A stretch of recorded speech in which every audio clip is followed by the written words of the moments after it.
All right, guys, we got a little bit of an issue here. Now, when it comes to the Delphi case, right before Richard Allen confessed, or that we learned of Richard Allen confessing, my number one suspect was Ron Logan. I had said this for years, and I said it multiple times last year, and then we got the word that Richard Allen confessed, and it caused me to change my position. While I did this, a lot of you people out there were blaming the white supremacists and this and that, but I always still had it in the back of my mind that if it wasn't Richard Allen, it was Ron Logan. Now we got some hot shit that's just recently came out where Ron Logan supposedly confessed to this his damn self in prison. That's crazy to hear. I'm JB Gunner, this is Crime Time. Let's get on into it. Let's do it.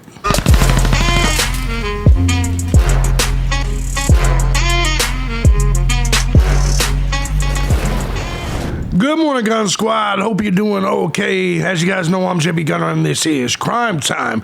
I'm going to get to a Kohlberger video tomorrow, but today we're going to talk about Richard Allen and discuss the updates with his case. Before we do, though, let me first and foremost say thank you to everybody that supports the channel. Hell, any of my channels, regardless of platform, regardless of method you choose, whether it's Cash App, Patreon, Venmo, PayPal. Truth is, guys, I couldn't do this each and every day as often as I do on all these different channels for the last 19 years. If it wasn't for you, the Gun Squad. I love you so much, and if you too find my content valuable, feel free to hit the links down below. Support the show, support the channel. Anyways, we're going to go ahead and move on. By the way, you can also find the links to my other channels down there as well. I got 24 of them. Anyways, let's go ahead and get into this story because this is wild shit. Former Delphi murder suspect made detailed confession to killings, attorneys say. Now, I want to start this out, by the way, and say, look, there is recorded documentation of Richard Allen confessing. Now, I will openly admit that if he is being tortured essentially in solitaire all for 18 months or however long it was, yeah, that can drive a dude mad. I still don't think he can drive a dude mad typically enough to confess to something that he didn't do. Like the act of confessing to murdering 2 children, I think you got to have circumstances a lot more extreme than that, especially if you didn't do it. However, it is indeed possible. I will grant you guys that. When it comes to Ron Logan, his confession that we're going to be speaking right now, this is a little bit different of a scenario. Because this is an inmate saying that he told him this, and a lot of times in prison and jail, let me explain this, people will lie and make shit up like that to try to get time knocked off their deal. Do you see what I'm saying? Like a lot of times, people will not just be snitches to get better deals or get some sort of leniency. It's gotten so bad to where people will just make up shit to give you the illusion that they're snitching with hopes of getting time cut off or a good plea deal or something like that. It's happened in the jail and prison system for a very, very, very long time. But let's go ahead and get to this story real quick. We'll get right to it. Delphi, Indiana, a man who was once a prime suspect in the Delphi double murder case, which I think he should have been to begin with. He should have remained a suspect. Made a detailed confession to the killings while in prison, according to a new court filing from Richard Allen's defense team. Allen was convicted in November of the brutal 2017 murders of Abby Williams and Libby German, which we know he was sentenced to 130 years in prison. The supposed confession made by Ron Logan, who owned the property where the girls' bodies were found on February 14th, 2017. According to this filing, Logan made the confession while serving a prison sentence for a probation violation at the Newcastle Correctional Facility. I've been there. It was there that he began speaking with a fellow inmate on his cell block, Ricky Davis. Davis contacted law enforcement all the way back in May of 2017 to tell them that Logan had confessed to a step-by-step killing of Abby and Libby. Now, I want to say this. This confession was done all the way back in 2017, and when I tell you what he confessed to doing, you will see that it's the reason I'm doing this video is because there's information that he had in this confession and in this report that we didn't know back then. We didn't know even that they were cut, that they were stabbed, and we definitely didn't know what tool they were killed with, but yet this guy did. And I think that's very important for us to pay attention to. It adds credibility to this confession, right? Davis wrote and signed a statement in June 2017 that read, Mr. Logan has made reference to the killings in Delphi, Indiana. He told me he was the one that had killed those girls, that it got out of hand. He walked with them in the woods to his property, and the girls wanted to turn back. Said something about and then there was nothing there. He grabbed the youngest girl to reassure her it was okay. However, they panicked, and he also panicked. He indicated he ended up cutting the oldest with a box cutter. Very interesting to hear about the box cutter all the way back in 2017. He went on telling me that he killed both of them because it was taken too far.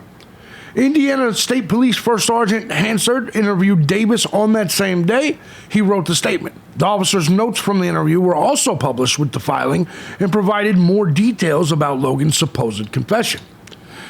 Davis told the officer that Logan said he was walking with the girls through the woods to take him back to his home to show him some animals. And let me tell you something. I'm going to let you hear something from his ex-girlfriend. This is actually something he's known to do. He actually is known to sell or show children his animals. This is wild shit when you really think about it. And that's why I say this story has so much credibility. I'm starting to believe it, and this is why I'm saying Richard Allen needs a new trial. He needs a new trial. Now, isn't this a lot more believable than all you fucking anti-white racists out there that was blaming white supremacists? Isn't this a much more logical story than all of you with your cults and your little runes and things like that? You guys are just as fucking loony as the tunnel under the Idaho 4 people house. Doesn't this sound a lot more likely of a scenario? But no, you just like to blame white supremacy for everything. That's just your thing. It's just your thing. You guys are a bunch of libtards and faggots. Let's go ahead and keep things rolling.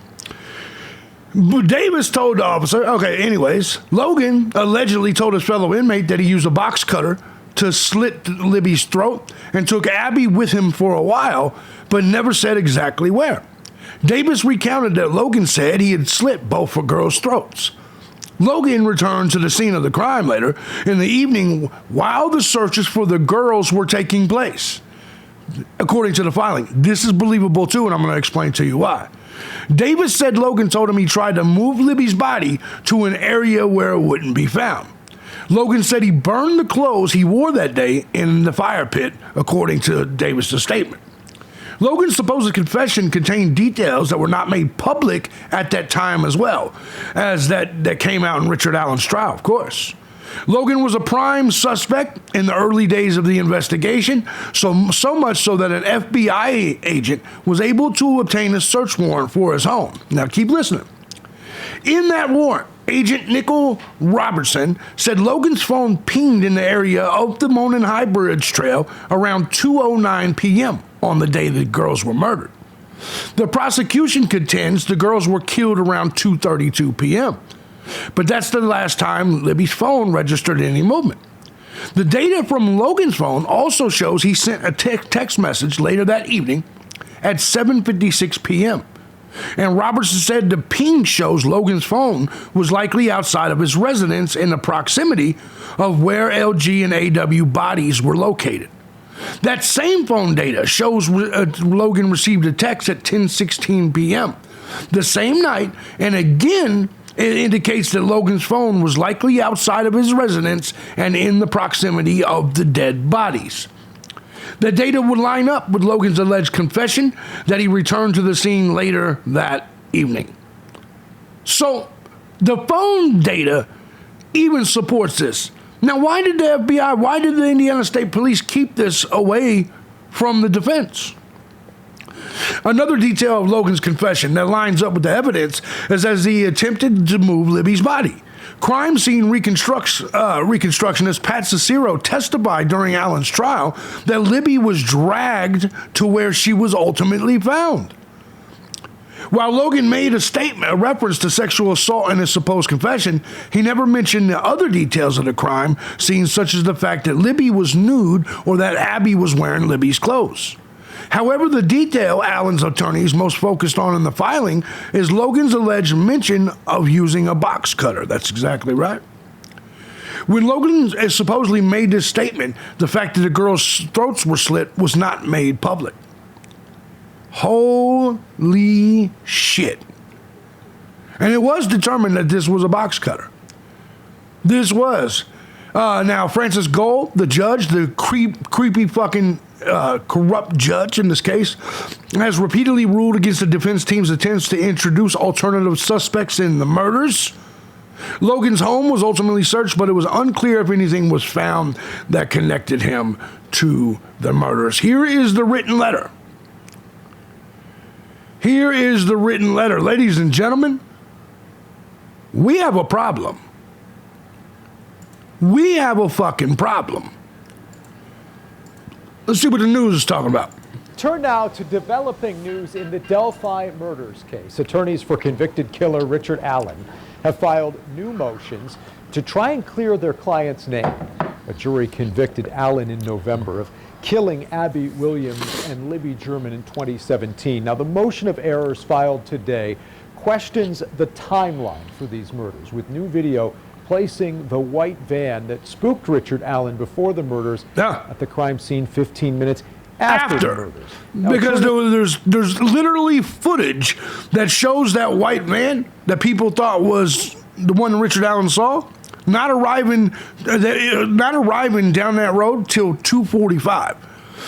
The bodies were the phone stopped moving and probably was killed about 2:32. This is what prosecutors believe. They believe the children were killed at 2:32. Now remember, Ron Logan's phone pinged at 2:06 on the Monon High Trail.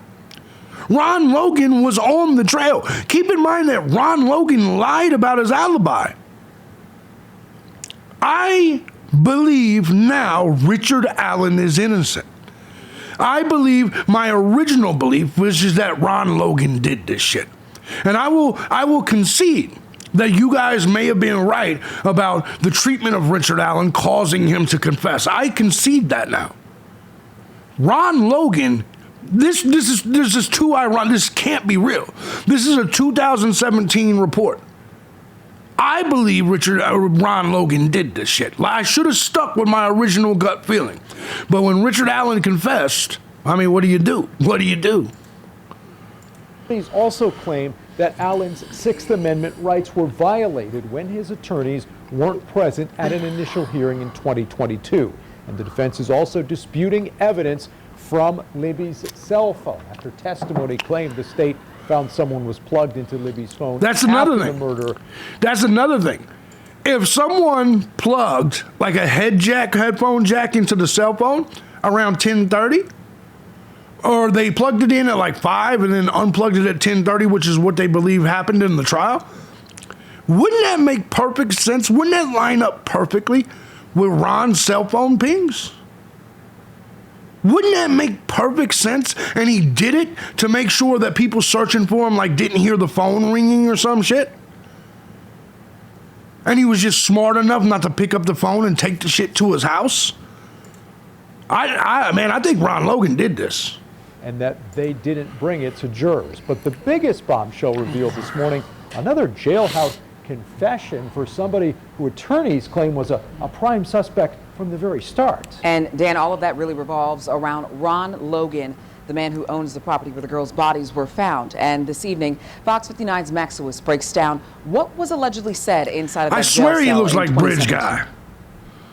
The defense called it newly discovered evidence that is so significant and entitles Richard Allen to a new trial. I agree. It's a confession to the killings of Abby Williams and Libby German made by Ron Logan, who owned the property where the girls' bodies were found. The confession apparently took place inside the Newcastle Correctional Facility, where Logan was serving his sentence for a probation violation. It's there that he got to talking with another inmate in his cell block, Ricky Davis. In a letter signed by Davis in June 20... I mean, to be perfectly honest, Ricky Davis don't look like a trustworthy guy. I don't trust people with tattoos on their face and shit. I just don't. Oh, I mean, I'm different. I'm fat and cuddly.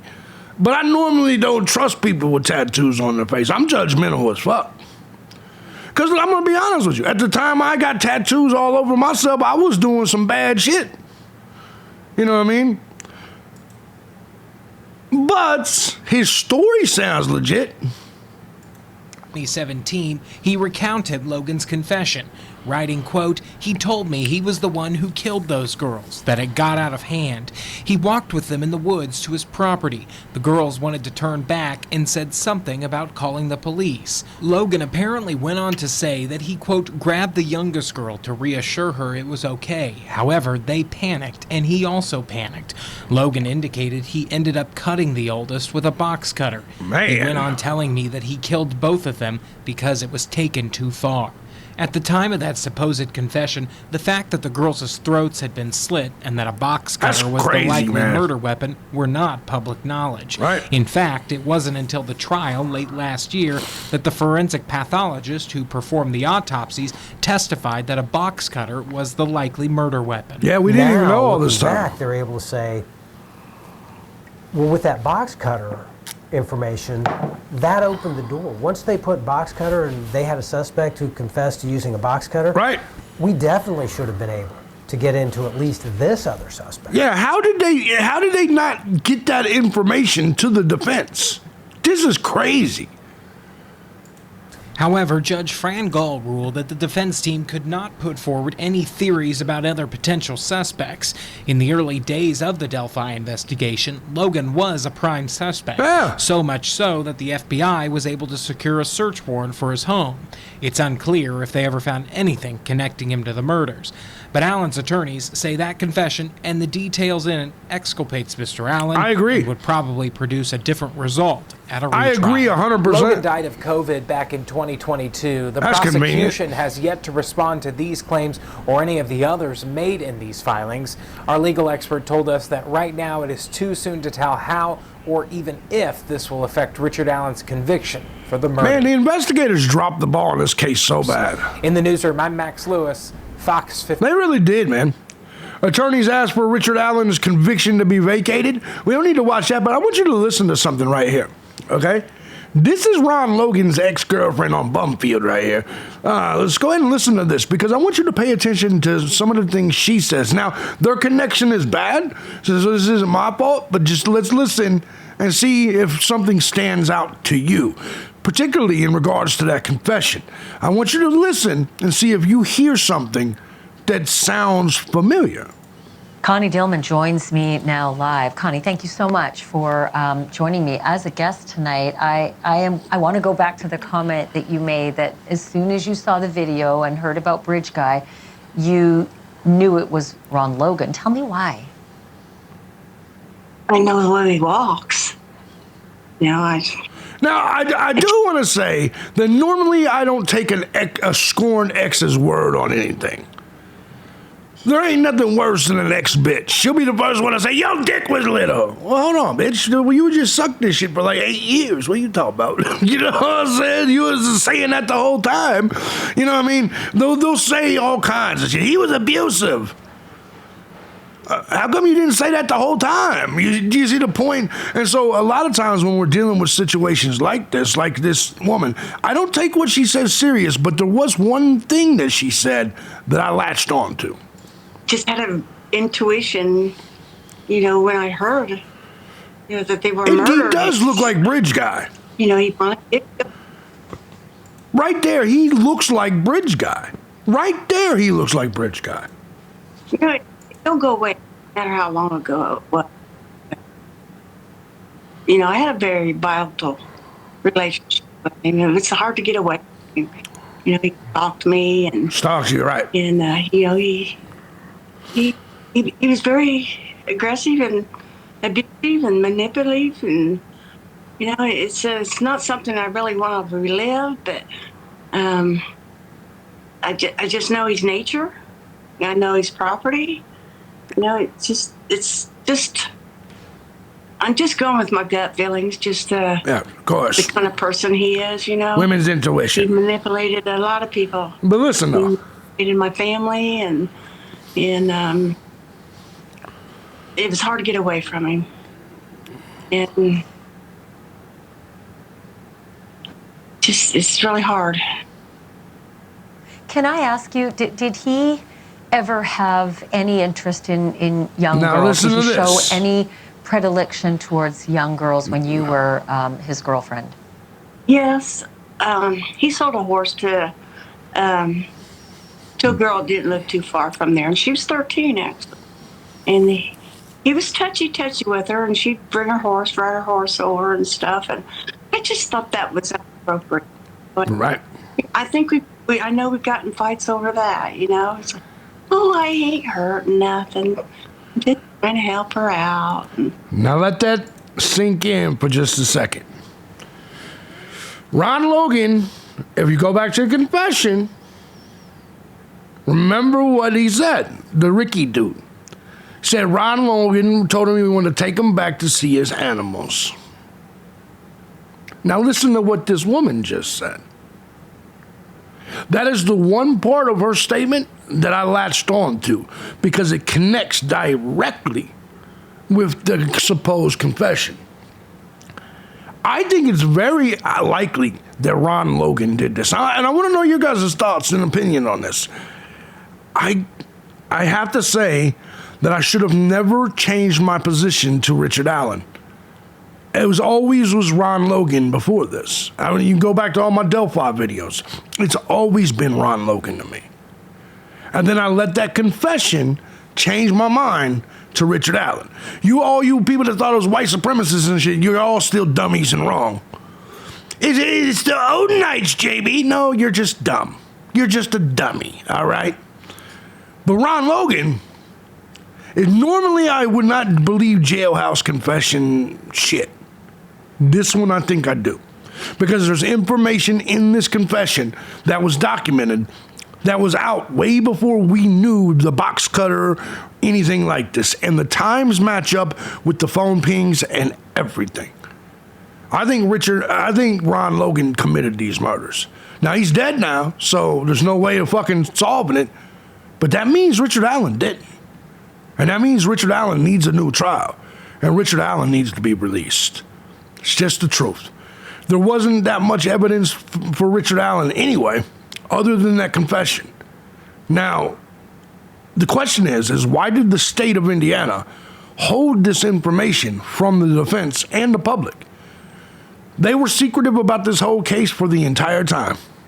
We should have known about this confession by Ron Logan. We should have known about this documentation. And you know what? Maybe you could have caught Ron Logan in time.